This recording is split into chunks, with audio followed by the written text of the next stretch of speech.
Welcome back to the channel. My name's Adam Smith, and inside this GameFound preview series, I'm very excited to be checking out Tanares Expeditions from Dragori Games. If you want to find the exact date to the launch and the link to the campaign page, I've got it for you in the pinned comment and video description. Now, if you haven't checked out my prototype unboxing, I'll place a link to that in the top right-hand corner and recommend you check that out first as I go over all the components that came as part of the prototype, even if you don't see them during gameplay right now. The purpose of this video is to help you see the game in action, how the game flows and operates, to help you make an informed decision as to whether or not this is a game for you. In Tanares Expeditions, step into the turbulent waters of the Central Sea where a dark and sinister force threatens to engulf the entire realm in chaos. Pirates and sailors alike are losing their minds, driven mad by an ancient evil rising from the depths. Within this epic pirate adventure, you are the most feared pirate of the seas, the only hope against an upcoming doom that seeks to drown the world in corruption and despair. Tanares Expeditions offers one of the most exciting and strategic experiences, blending the depth of classic dungeon crawlers with the dynamic excitement of roguelike mechanics.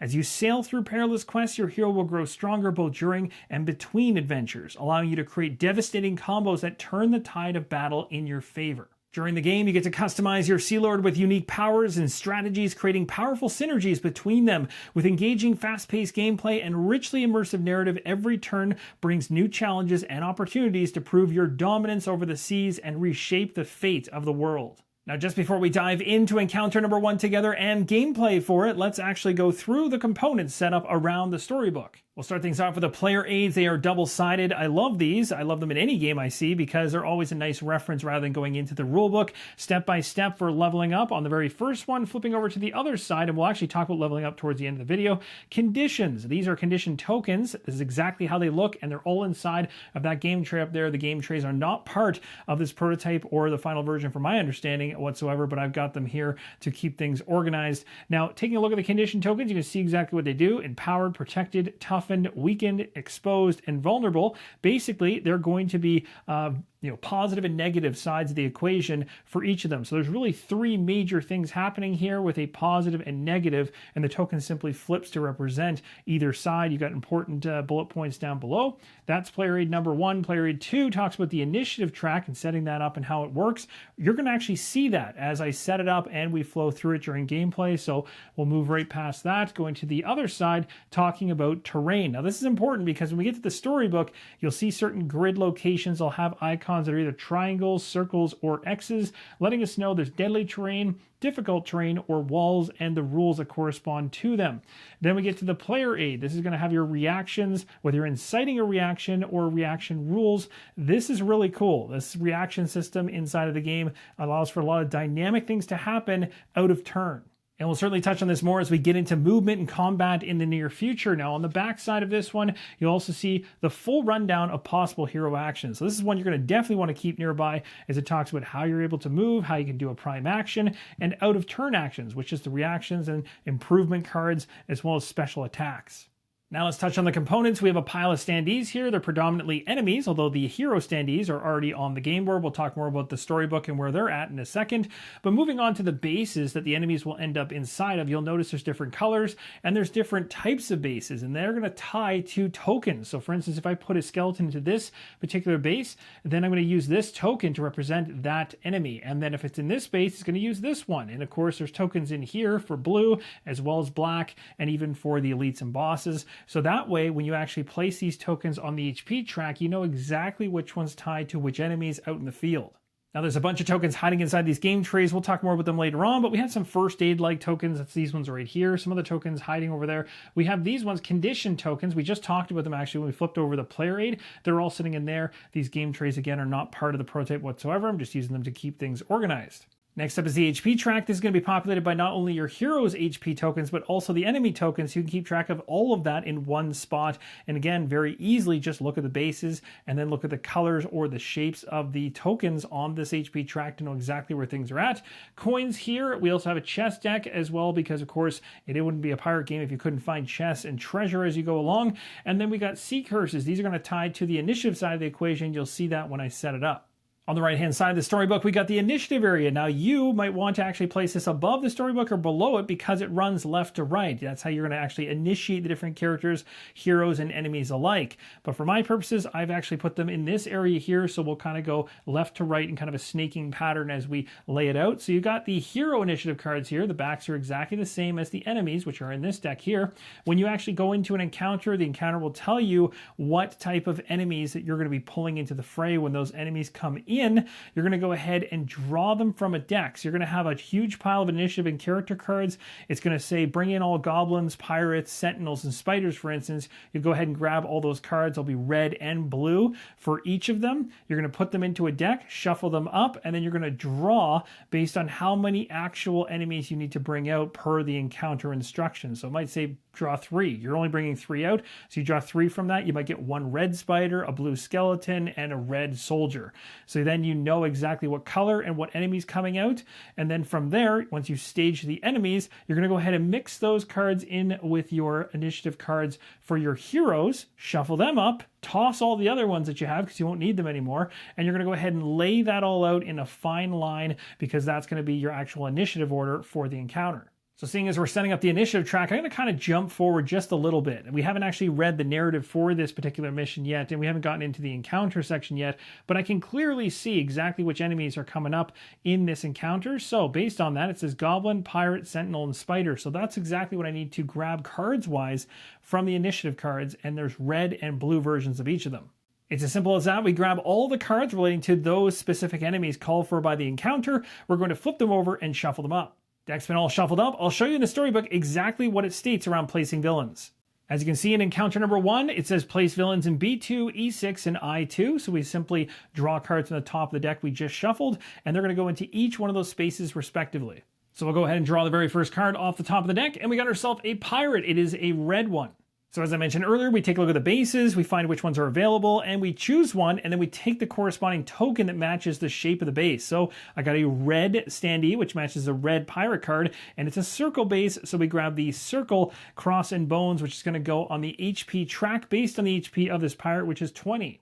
And the very first enemy that's coming out based on the instructions for the encounter is going to B2. Easy as that, and you'll also see the HP marker up there on the HP track. Let's go ahead and draw the next card because we need to get another enemy out. This one is a blue skeleton. This time we'll choose to use a different style of base, and we'll grab the hex token that aligns with it, and we're going to go ahead now and place that one at E6. And the HP token for that enemy is also 20. Next up off the deck, the final enemy coming out is going to be a goblin. It's going to have an HP of 15, and it is red. And this goblin is going to the I2 position. Now that's going to do it in terms of finding out which enemies are coming out. Again, it's all based on the instructions of the encounter. The rest of the cards that you have can now be removed, and you're only going to care about the 3 that you just placed out. You're going to mix these with the initiative cards for the heroes in play. We're going to shuffle them up. We've got the initiative deck all shuffled up. At this point, we're going to start drawing off the very top of it to determine the initiative order. The thing to note is the very first time an enemy comes out into the initiative row, right before it, we place the Sea Curse deck. Right out of the gates, we got ourselves a skeleton off the top of the deck, so it's not going to go in the first position because it's the very first enemy to come out. The Sea Curse deck is going to go there instead. Again, if you're doing this in your space, definitely do this all left to right. I'm just compiling things in this order. I'll go across this way, and then we'll come down, and then come down yet again. After that, my Captain Krog is going to go, and then after that, we're going to have the next captain going, another hero, which is good news for me. Next after that is a pirate. Following that, we've got a goblin, and then I'm assuming heroes at the very tail end of things for the last 2.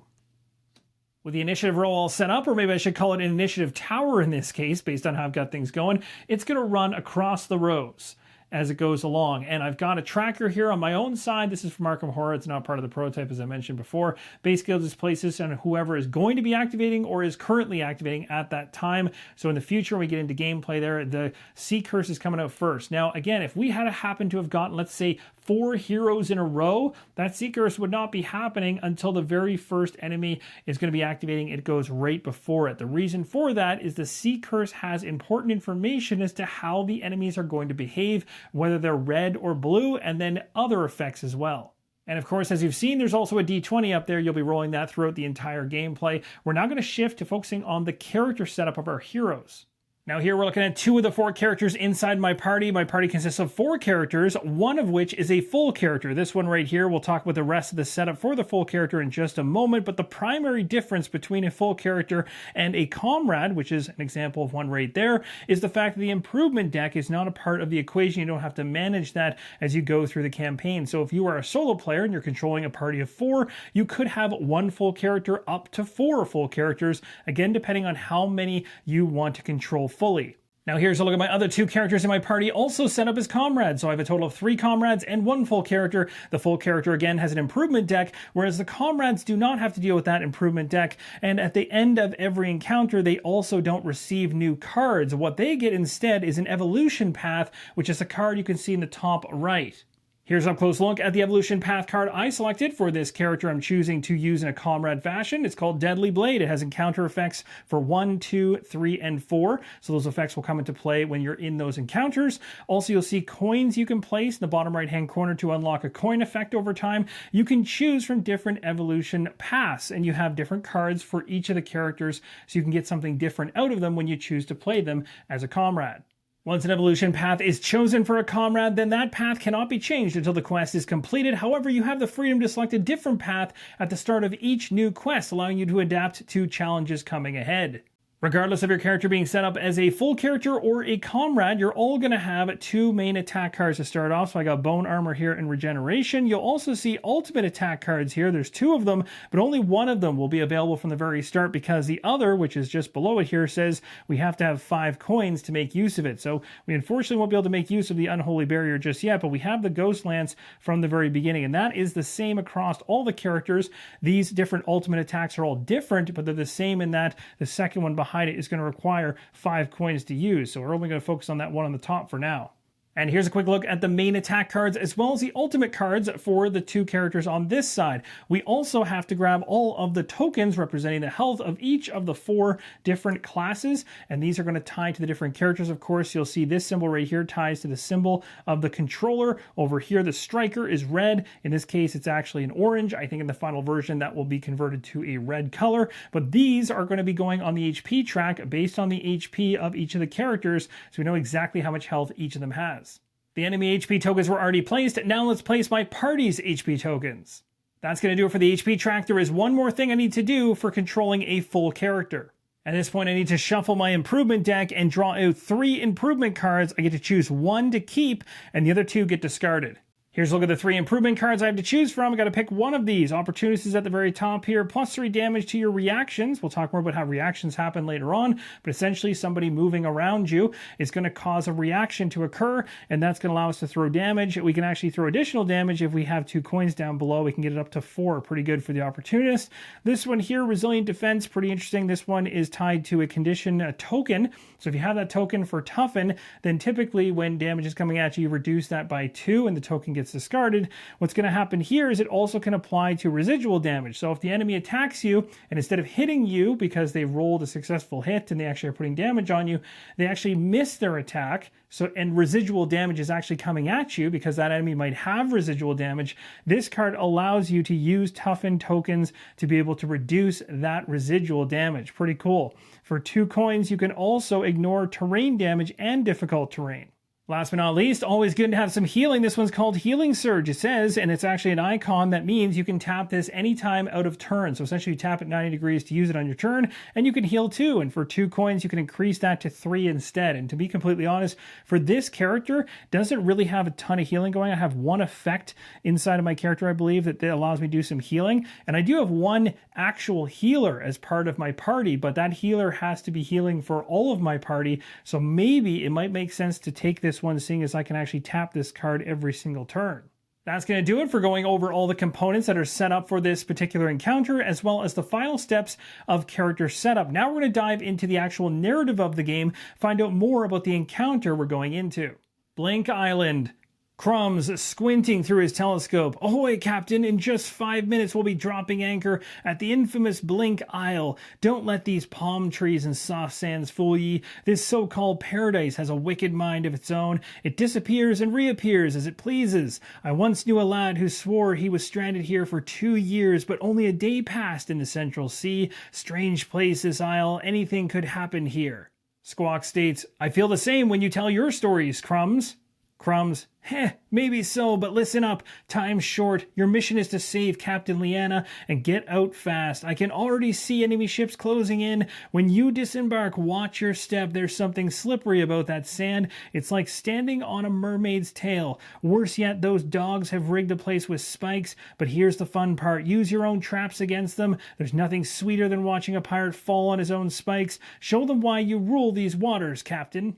Next, it tells us the quest villains, but we've already gone over this as part of the initiative track setup, so we'll skip right past it. Moving into general quest traits for all encounters, the Cursed Piece. It says, choose one hero to carry the Cursed Crystal. It deals 4 damage at the start of the hero's turn. Below it says the hero may pay 3 HP to reroll a die, so that's a benefit for having this curse. And then below it says this hero may interact with another hero to transfer it. That's pretty cool. Guess what? Well, I just took that improvement for Captain Krog to be able to heal to. I think it makes a lot of sense to give that individual the Cursed Piece. And this is exactly what that Cursed Piece is going to represent. I'm going to have this skull again. This one comes from an Arkham Horror token. It is not part of this game experience whatsoever, but this is going to be my reminder to take 4 damage at the beginning of every turn, and hopefully I don't forget that. Now let's check out encounter number 1 section to find out what the challenge is. It says 2 enemies need to die inside the spikes, deadly terrain. So that's going to be inside of areas like these. And if we can get those characters to die in there, we have 3 out in the map. We need 2 of them dead inside these areas. That's going to do it. It says the hero starting area is going to be the place with the thicker white bordered area, which is actually exactly where all of my characters currently are. If I move them, you can see it even says starter area. I've actually aligned these in a way that I think makes logical sense. I've got the striker and the tank at the very front on the far right side. At the back, I have my healer and my controller. We already talked about placing villains, B2, E6, and I2. All the enemies are already out on the game board. And again, if you want to know exactly where they're supposed to go, they even note it in a small icon, the bottom right-hand corner of each of the grid locations. And then it says red sand, slippery ground. Whenever a hero or villain is hit while in the red sand, all squares in coordinates 1 through 8, which is going to be a lot of red sand here. So basically their entire first encounter where we're fighting with these pirates at the front of this beach, we're certainly going to have this effect in play. And it says when the hero or villain is hit while in the red, the attacker may move its target. So we may choose to move the target. So this is our way that we can kind of get those enemies into these deadly spike traps. Now, as you'll remember earlier in the video, I talked about the fact that these triangles and circles and X's on the map are actually very important. So you'll see the deadly terrain right here, the 4 of them.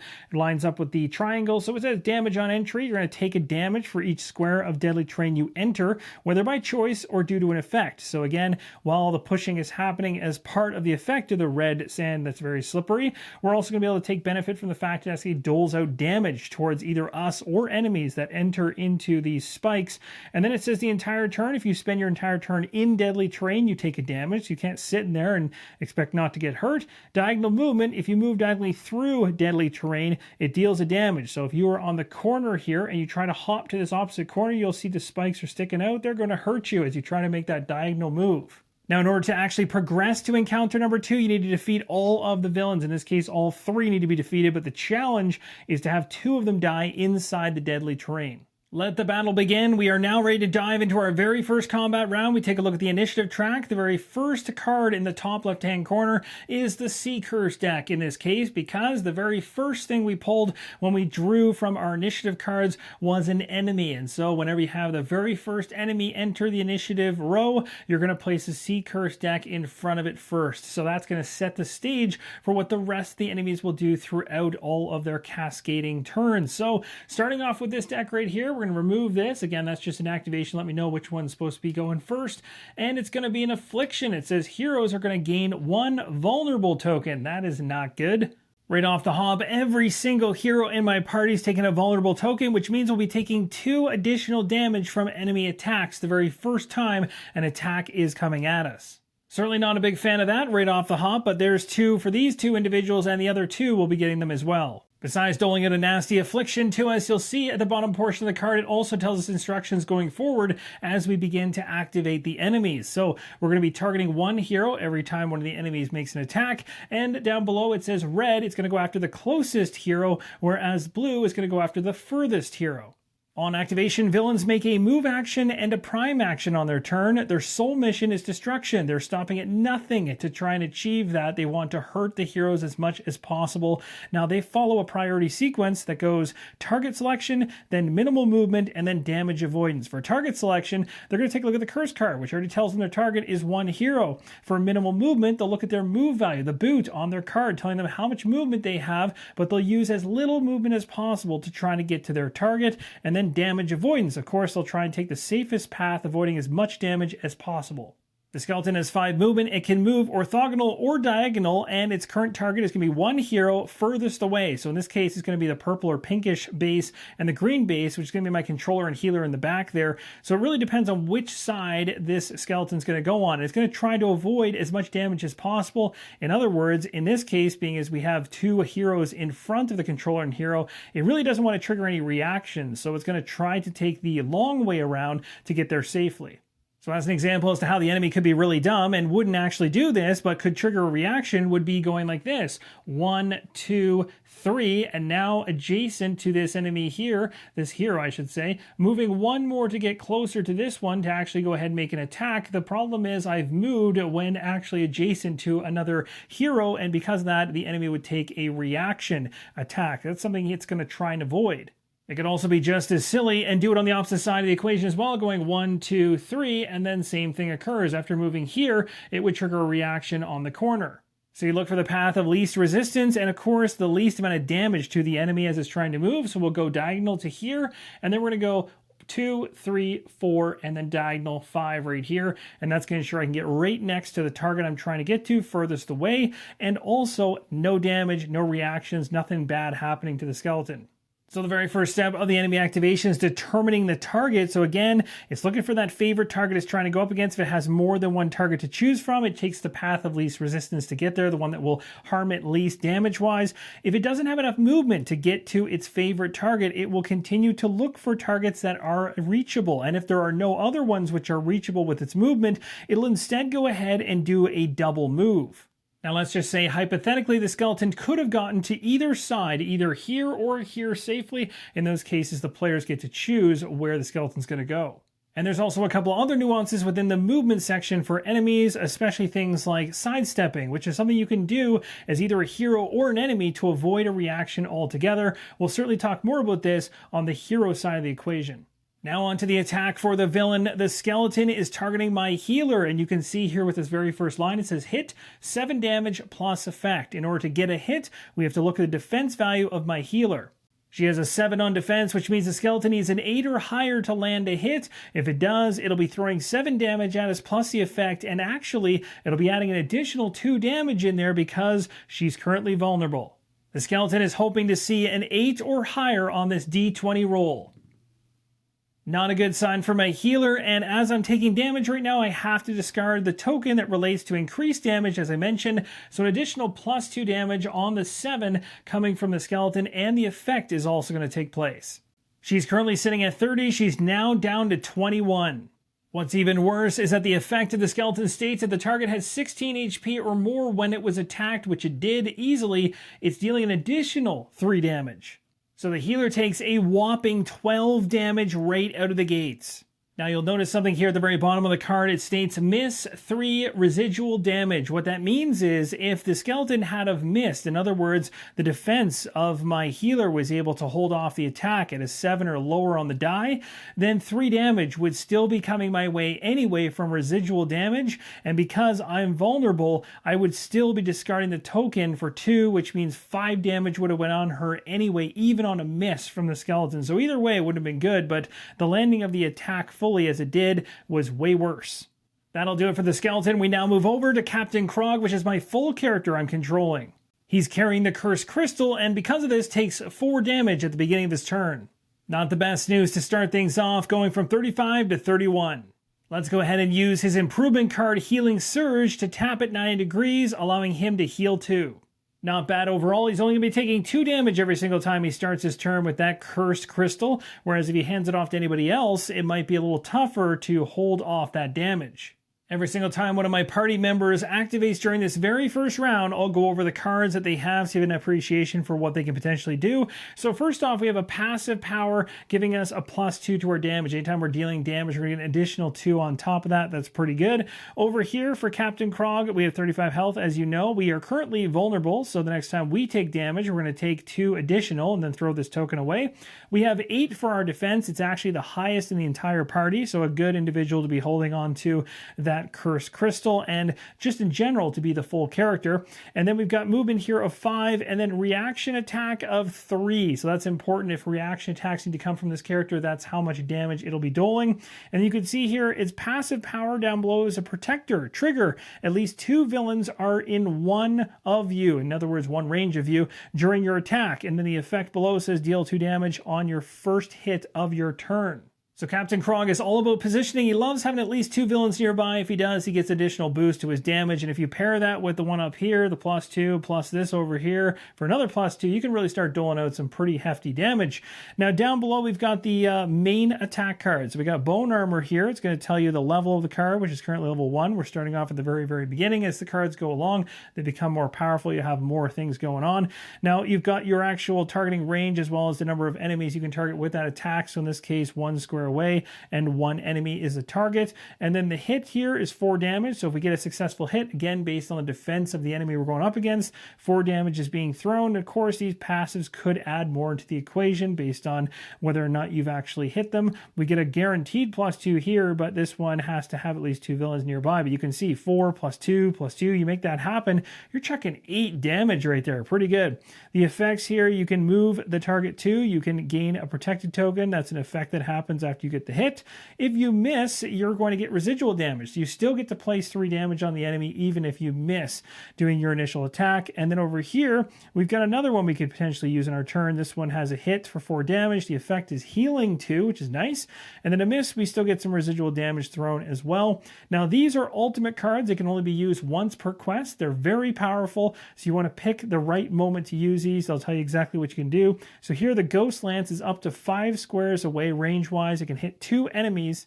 The effects will allow you to gain a toughen token as well as moving all enemies towards you that were hit 3 positions. Pretty awesome. And then a miss still does residual damage. So a very powerful one. The one behind it, Unholy Barrier, you saw earlier in the video there. We cannot use this until we have 5 coins, and coins are going to be accumulated towards the end of every encounter. As we go through, you'll see how coins actually happen when we finish off the quest. On activation of a hero, you might have positive or negative effects that occur right at the very beginning, like I had a negative effect, being that the cursed crystal hurt me right out of the gates.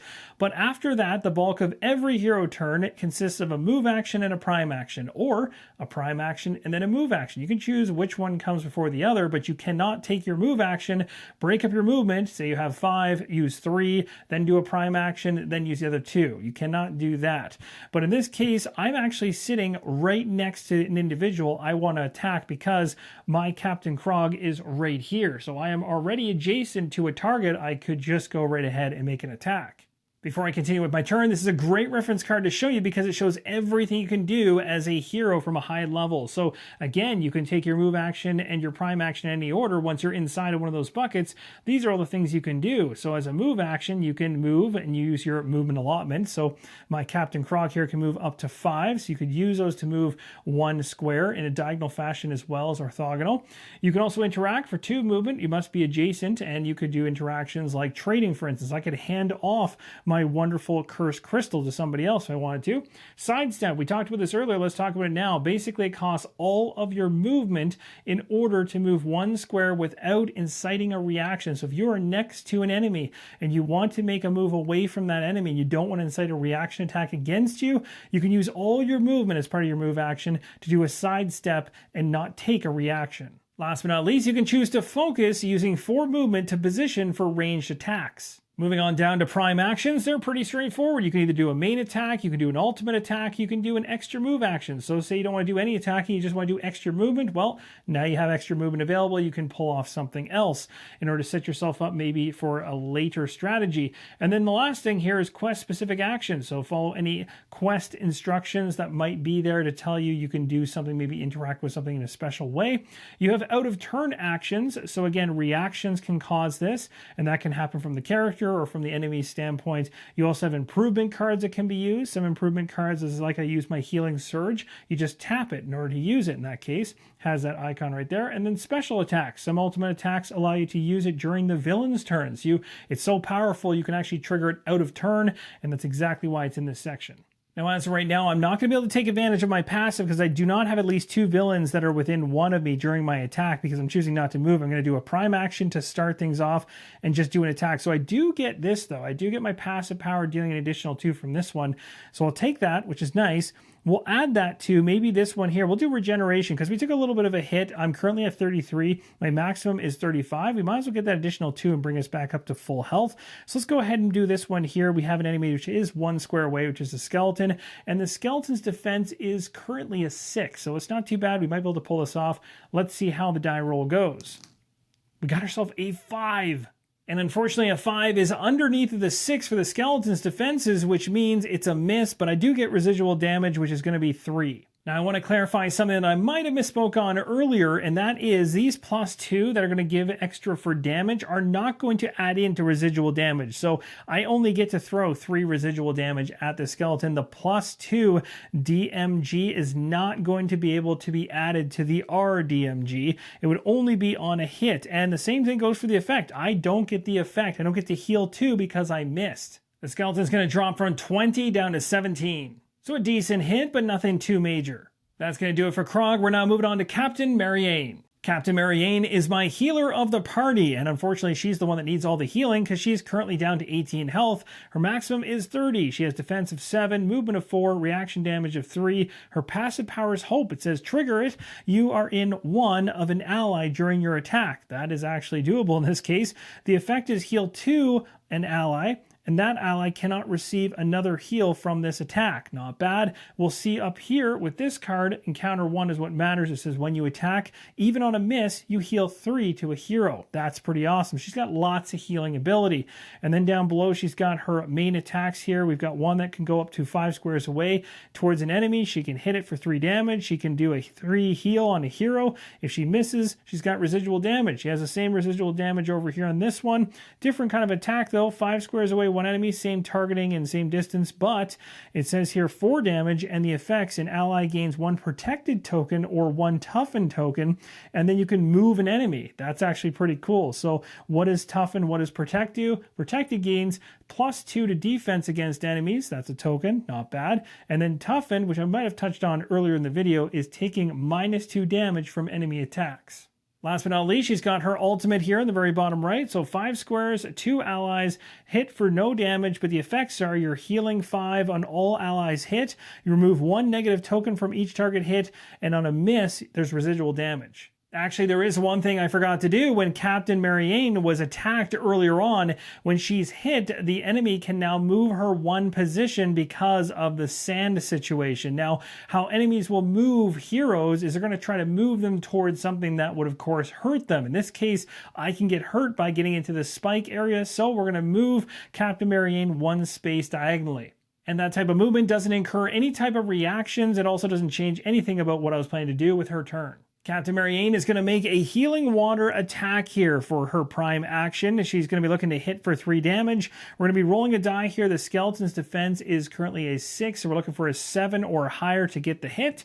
And we got ourselves a 16, and that is definitely a hit. We got a number of things happening here. First off, we'll throw the damage at the enemy for 3, bringing it down to 14. The effect tells us to heal 3 from a hero, so we can even heal this individual hero as well. If it says ally, then it cannot be the individual that actually cast it, but it says hero, so she can take advantage of this 3 heal. Now, if we take a look up here, it says, actually way up here, it says when you attack, even on a miss, heal 3 to a hero. So we're actually going to get a combination. They're going to take both of these for a total of 6 heal for her. So she just jumped up to 24 on the track, which is great, bringing her back closer to her maximum health. She has the ability right now, because she definitely is within 1 of an ally during the attack, to heal 2 to another ally. That ally cannot receive another heal from the attack. So this is one of those criteria pieces where it's saying, whoever I choose the ally of a heal, I couldn't have gone ahead and then chosen that same ally to take advantage of one of these 2 heals. Hence why I put both of these on her. Let's go ahead and use the heal 2 here for maybe one of the other individuals that's still hurt. Captain Krog wasn't able to heal himself due to a failed roll when he went ahead, so we'll give the 2 heal to him, bringing him back up to max health. Captain Marianne still has a move action to use. She's going to go ahead and take a sidestep action, using up all of her movement in order to move one space away from the enemy she's next to, and that's not going to trigger a reaction. And of course, the skeleton is also going to be moved one position, and I'm choosing to move that skeleton towards those spikes. Her activation is now all wrapped up. We're going to move on to the pirate activating next. The pirate is a red card. It's going after the closest hero, and it's going to be moving up to 5 to try to get to it. He's heading right to Captain Krog. He needs to be 1 square away to make his attack. His hit is going to deal 7 damage. He's going to make a d20 roll, but thankfully my defense on Captain Krog right now is an 8. So here's hoping I can hold up my defenses, and it's under an 8 or 8. Come on, dice, be with me. No, that is a 14. That means the pirate has successfully landed a hit. That didn't go well. The pirate is throwing 7 damage at us, and on top of it, Captain Krog is also vulnerable no longer, but is going to discard this token, and that's going to be an additional 2 damage, so 9 damage coming from the pirate. That's going to drop my tank, Captain Krog, from 35 down to 26. That was a rough hit, but we're not done yet. The goblin is activating next. The goblin is a red card, and it's got 5 movement. It's also worth mentioning that the hit the pirate just landed on Captain Krog also moved him 1 space towards the spike. So I've moved him diagonally this way. I could have moved him in beside the 2 enemies, but I know that would have been an advantage for Captain Krog. So again, you're not trying to favor the heroes. You're trying to put yourself in a disadvantaged position based on the enemy's wants and needs. So I've moved him off over there. This is a perfect example of having a goblin wanting to go to the nearest hero, but there's actually 2 options and the path is clear. So which way does he go? Well, we get to choose. I'm going to choose in this case to have him move straight towards the one with the most HP, which is Captain Doro. The goblin's trying to throw 6 damage, and Captain Doro is currently vulnerable. So an additional 2 damage will go on there, meaning 8. If this lands, 6 or below is what I'm hoping to see to block this. And we got it. So the attack is not successful. The vulnerable token still remains on Captain Doro, but 3 residual damage based on the goblin card is going to come through and hit him. So I'm dropping myself from 32 down to 29. Captain Doro has been dropped down to 29 on the track up top, and he also is going to stay put because it was a miss, so he's not going to be moved. The good news for us is that all the enemies have activated now, so it's only the heroes that remain, and we're going to go down here to Captain Doro, who really wants to make an attack back at that goblin. And here's a look at Captain Doro's loadout for the very first time. So he's got 32 health, 6 defense, 5 movement, and 5 reaction damage. Very high. If anyone tries to do any kind of quick movement by him, he will strike them nicely. And then down below, passive powers mob trigger. At least 1 ally is within 1 of the target during your attack. If you do, you get to deal 2 damage on the first hit of your turn. So it looks like the goblin's going to be in some trouble because there is another ally that close to me. So that's good. Up here, critical hit triggers with rolls of 15 or more and a natural 1. That is insane. Now, we haven't talked about critical hits yet, but as you'd expect, a natural 20 is a critical hit, and in this game, it gives you an additional +3 damage. Well, guess what? Now that is going to become even easier to obtain with this character. Now let's talk about Captain Doro's main attack cards. We got Heart Strike here from 2 squares away. We can target an enemy. The benefit keyword here states gain -X, and the X ends up being from 0 to 4. So essentially what you're going to do is before you roll the die, you're going to choose a value between 0 and 4. That is going to be taken away from your die roll. So let's say we went ahead and chose -4. So we go ahead and roll the die. If we land a 14, we simply take away the 4. So that's going to be 10.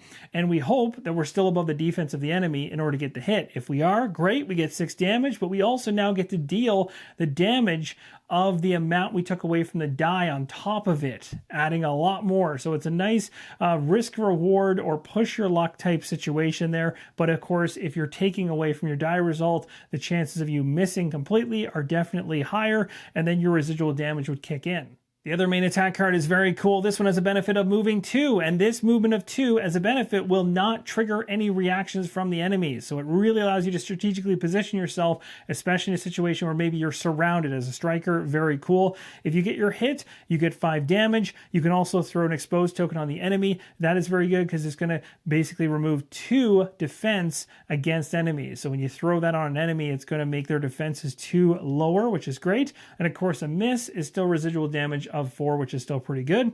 Ultimate over here is Assassinate. 1 square away, 1 enemy. The benefit, you get to move up to 5. That's a crazy amount of movement. The hit is going to be 0 damage, but the effect is if an enemy is in one of you, has 16 or less HP, it just dies. You assassinate it. So Captain Doro certainly wants to try and make an attack back against the goblin and does have an ally within 1, which means I get +2 on my attack here. So which one do I want to go with? Well, I'm kind of thinking this one. I kind of want to gamble it. Let's go -4 right off the hop here. We'll roll the die and see. Now the defenses of the goblin is 4, 5. It's actually 5. Let's see how we do in this roll. Hopefully it's high. Oh yeah. Now, it's a good bad situation because the 15 actually, based on this encounter 1 here, would have been a critical hit, which means it would have been a +3 damage. But because I had already committed to the hard strike of removing some from the die roll here, my actual roll ends up being an 11. So I do not get the benefit of the +3 for the critical hit here. Unfortunately, wish my die roll had been higher. Say, for instance, it was like a 19. Then taking 4 off of it would still put it within this range here to get this extra +3. But that's okay because we still got the 11. We're still going to be able to get 6 damage +4, which is huge. And with 2 more on top of it, thanks to my ally, that's a total of now 12 damage. The goblin only has 15 HP, so 12 damage is a ton, and it's also going to get pushed back towards the spikes. Captain Doro can throw some serious damage. I really want him to start focusing on the 2 enemies to the north of us, so I'm going to have him go ahead and use 1 movement to get a little bit closer into the action for his move action. That's going to do it for his move action. His turn is now done. We're moving on to Captain Mavra. Has 28 HP, 6 defense, 4 movement, and 4 reaction damage. Her passive power is accuracy. It triggers when she is 4 or more squares away from the target, and the effect gets an additional +2 damage for the first hit of her turn. Now, something I missed is her Hexmaster. She has something that's kind of an always-on effect, so we're going to retroactively get an advantage here, which is nice. This one says for encounter 1, whenever a villain misses an attack against any hero, it takes 5 damage. First, let's touch on the attack cards here. So first off, the main attack cards, we got Planar Blast. This is a really cool one. Up to 5 squares away, her range for this one. And then from that point in a 3x3 area, she's going to affect a number of individuals. And on a hit, she's going to do 3 damage per hit. The effects, one of the targets hit is weakened. If you hit both targets, you can swap places between them. On a miss, there's 4 residual damage. This is a really cool one. Tentacles here, 5 squares away to 1 enemy. Hit of 5 damage. The effect is place a target in the last position of the initiative, so you can actually move things around a little bit. Residual damage on that one. Now the ultimate, which we currently have open at the moment, is 5 squares away, all combatants in a 3x3 grid area, and the hit is 7 damage per hit. The effect is one of the targets gets the exposed condition. A miss is 4 residual damage. These are all very powerful. Let's go ahead and make a retroactive correction to remove the goblin from the game, because when the goblin missed its attack, it would have taken a 5 damage hit based on the Hexmaster of Mavra, and then when the 12 damage was thrown at it, it would have been more than enough to take the goblin out. So Captain Mavra, in combination with Captain Doro's attack, easily handles the goblin, but that goblin died before it ever had a chance to die inside of the difficult terrain, meaning in order to make the challenge work to get the additional coin at the end of things, I'm going to need to make sure both those other enemies end up in that difficult terrain. That's going to do it for the very first combat round. At this point, you now have a great understanding of all the different characters that I'm controlling in my party, as well as how the enemies in this particular encounter are working. So we'll pick up the pace of play as we go forward until we reach new things.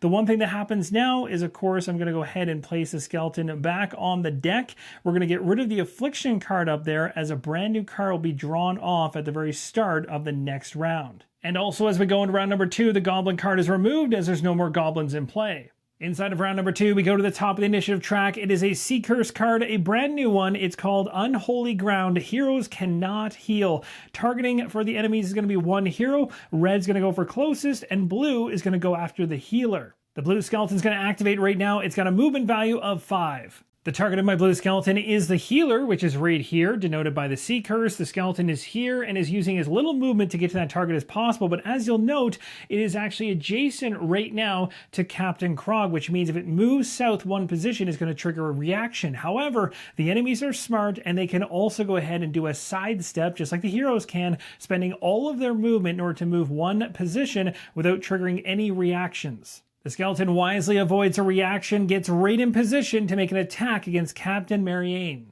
My healer's defense is a 7, so an 8 or higher will be a hit for the skeleton. Hopefully that does not happen.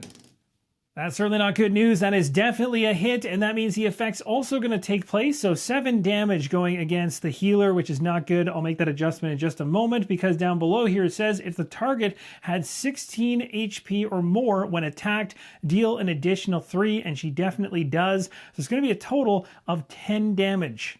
The healer currently has 24 down to 14. And thanks to the effect of the encounter, the enemy is also going to push her towards dangerous spiked terrain to the south. When the goblin was taken out, I should have also removed the HP token for the goblin, so I'll do that now. This is no longer on the track. Captain Krog activates next, and as you know, he's holding the cursed crystal, so he's taking 4 damage, dropping him from 26 to 22. The HP has been adjusted on the track. Also worth mentioning, at the beginning of every single round, all the cards that you used in turn 90 degrees to take advantage of something all come back. So this one is usable again, except the fact that the Sea Curse tells me I cannot take any healing during this round. And so because of that, I can't even make use of this card, even though it is available.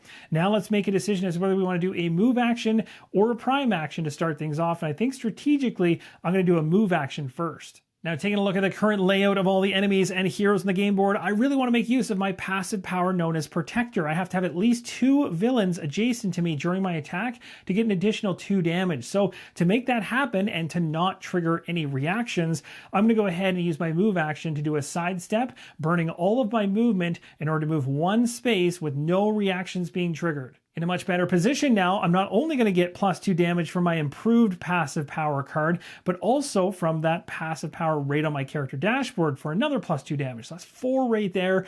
And then I'm going to choose to use Bone Armor as my main attack. Here's a look at the Bone Armor card I'm going to be using as my main attack. In order to get a successful hit, though, I need a 7 or higher on the die, as the defense of the skeleton is a 6. Let's see how we do.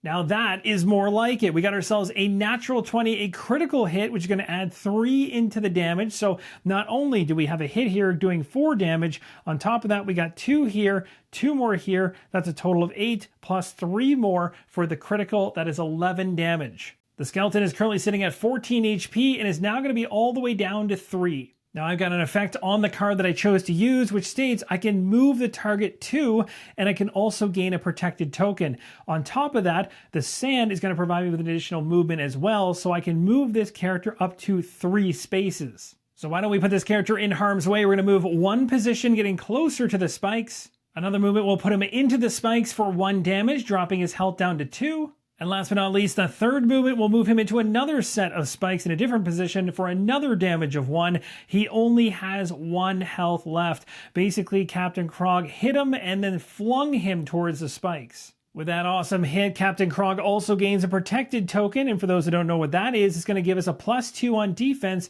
against enemies, a one-time effect. Moving along the initiative track, my healer's up next, and unfortunately this is the round my healer is not going to be as useful, as I cannot take any benefits from being healed. So what I'm eyeing here is potentially taking out the skeleton with Blessing of the Sea. This one might be overkill if I landed, but it's a pretty good attack. You can do it from 5 squares away. Now from my healer, who is right here, only 4 spaces away is the skeleton, so I can easily make that ranged attack. It's worth mentioning that you need not only range to make a ranged attack, but also vision. As you'd expect, vision is a clear line of sight between you and the target, and it's crucial for ensuring your attack can actually hit its mark. You have to check for any walls or closed doors that might be blocking your way. If you don't have those in the equation, then you have vision. But things like obstacles, like chests for instance, or terrain or combatants do not block vision. Vision is really easy to determine in this case, but there could be some situations where things are tricky. In order to make sure that you have vision, you simply trace imaginary straight lines from the corners of your target's square to your own. If at least one line reaches any of the corners of the square you occupy, in other words, no wall or closed door, you do have vision. If a line crosses the vertex or the edge of a square occupied by a wall, closed door, it is blocked. In this case, we have absolutely no issues whatsoever. We have a clear line of sight. We're able to make the long-range attack. We're going to be doing so against a skeleton who has a defense of 6. We're looking for a 7 or higher on the roll, and we're hoping for good things. We only need a single damage to take this skeleton out. Let's see how we do. We got ourselves a 5. It actually rolled back over to a 13, but it was indeed a 5. That is going to be a miss. However, thank goodness for residual damage, because that's exactly what happens in this case. We missed. We're not going to get the effect here, but we are going to get the miss of 3 residual damage, which is more than enough to take out the skeleton. And what's really awesome is the fact that we are actually halfway to completing a challenge for encounter number 1, because this enemy died on top of deadly terrain, which is the spikes. As the enemy, of course, is dead, the HP token's been removed. Also, the initiative track's been cleaned up for that card, although it doesn't matter much anymore because the skeleton went very early in the turn. At this point, I could choose to have my healer move if I wish, and it might actually be a wise decision to get her a little closer to other allies so she can inflict healing, hopefully, in the next round. She has a movement of 4, but I'll just use 2 of it to get her closer and adjacent to 2 of her allies. It's very unfortunate the Sea Curse is one that stops healing because even on a miss and with the residual damage, I had an effect on a card for Holy Priest for her that would have allowed her to heal 3 from a hero. That would have been quite handy. At this point, we move on to the next individual in the initiative row, and that's going to be the Pirate. The Pirate is red, so it's going to go after the closest individual to it, and currently that's going to have 2 options. It's going to either be Captain Krog or it's going to be Captain Doro. As the Pirate has 2 valid targets in this situation, I get to choose. I'm choosing Captain Doro to take the attack. He's got a defense of 6, so a 7 or higher is a hit. I'm holding out hope for a miss here at a 6 or lower on the die. The hit does land from the Pirate. It's going to be 7 damage, and also bad news, Captain Doro is considered vulnerable, so that token is now discarded for an additional 2 damage, making it 9 damage. It was a tough call to decide between the 2 characters I could have chosen here. Now, Krog has less HP overall with the gray over there, but the orange one over here is where Captain Doro sits, and currently after losing 9 HP is going to bring him down to 20. I guess the only positive in this situation is that there's only 1 negative condition on my party in general right now, and it's still sitting on Captain Marva. We have a positive condition sitting on Captain Krog, but all those vulnerable tokens that have been sitting there the entire game, 3 of the characters no longer have them anymore. Captain Doro activates next, and he is ready for revenge.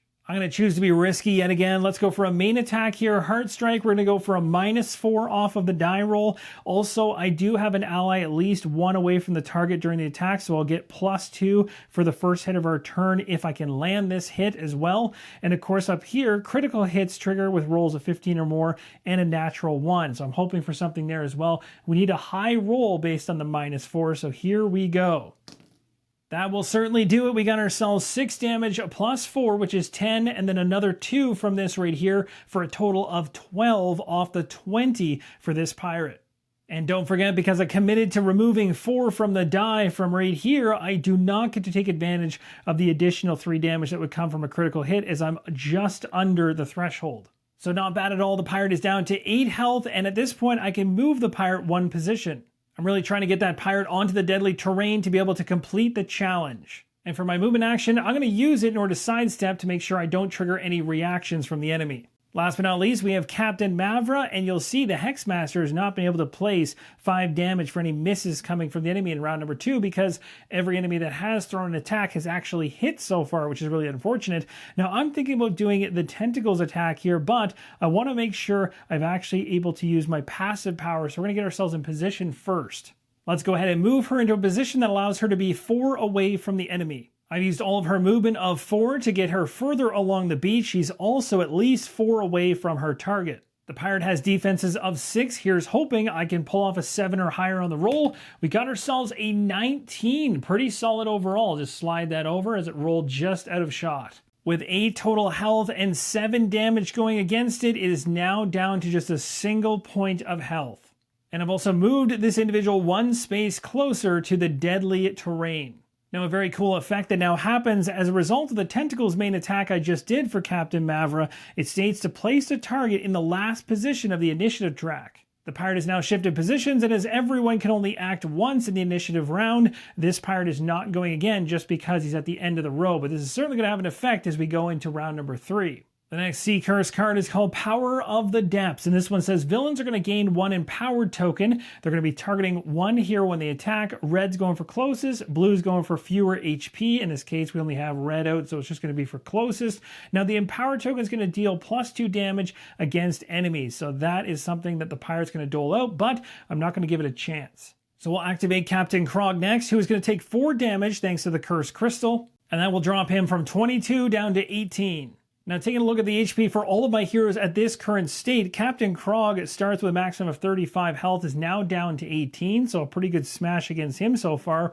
Next up, the healer, Captain Marianne, she has 30 as her maximum HP. She is currently sitting at 14, so less than half. Pretty nasty there too. Captain Doro is currently sitting at, 20, and he's got a maximum of 32, so he's doing a little bit better. But the best of all of them is Captain Mavra. She has a maximum of 28, and she's still at 28. Now that I can actually go ahead with healing once again, I'm going to tap my card for Healing Surge to get 2 heal, bringing Captain Krog back up to 20. So going into round 3's first hero turn, there was something I was keeping an eye on, that was the challenge. I was really hoping I'd be able to get a move of the enemy into that deadly obstacle or deadly terrain so that we could actually complete the challenge. But based on what I'm looking at across all 4 of my characters right now, any movement of the enemy, especially the game effect on the sand of moving one after I've hit, is always going to be after a hit. Even on the cards that I have here currently from the starting loadouts of these characters, they always happen after the damage has been applied. In other words, if the character's already been hit for damage, it's already dead on the spot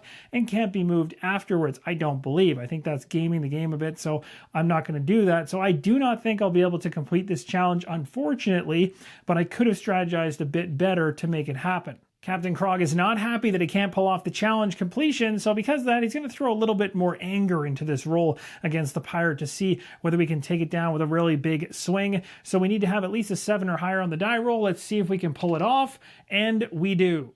It is more than enough to take out the last pirate, and it states right here, when all villains are defeated, start encounter 2. We have a new challenge going into this one. It says the challenge is to kill 2 enemies with cannon damage. We're going to be placing villains with the guard keyword. We'll talk about guard in a second. We have C15 is going to be elite, G15 and H12 will be regular individuals, and then a chest at F11. We have a new effect coming with encounter number 2 called Arcane Cannon. This says at the end of each round, the ship's going to fire 2 shots targeting 2 different heroes located on even numbered coordinates. When fired, it creates a 2x2 area and deals 5 damage to all heroes and villains within that area. There's also further instructions around this just to clarify some things. It says if more than 2 heroes are on the even coordinates, they prioritize the hero with no villains adjacent to it. You can choose the area as long as it includes the hero target. Each hero can only be targeted by 1 of the 2 shots. And very similar to encounter number 1, once all the villains are dead, we then start encounter 3.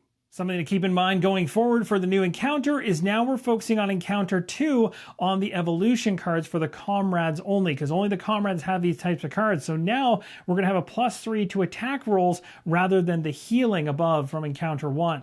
Instead, Captain Doro is going to get a +3 to his attack rolls. And a similar benefit for Captain Mavra.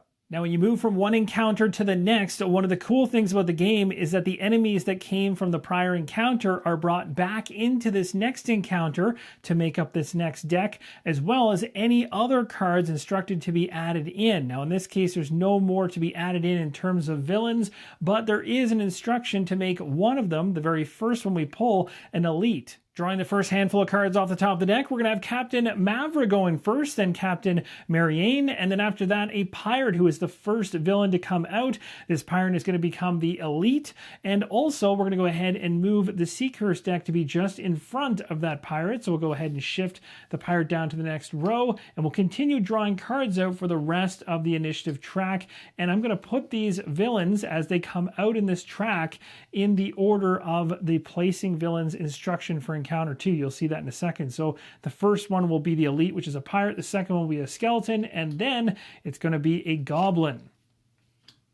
So here is how the entire initiative row is set up. There's also a deck of elite cards, and you're going to go ahead and draw one of these elite villain cards. It's going to tell you whether it is red or blue, what additional benefits that enemy is going to get becoming an elite enemy. So let's go ahead and flip it over. It says red and blue, so this one is red. So it's going to get a bump of 10 HP. It's now 30.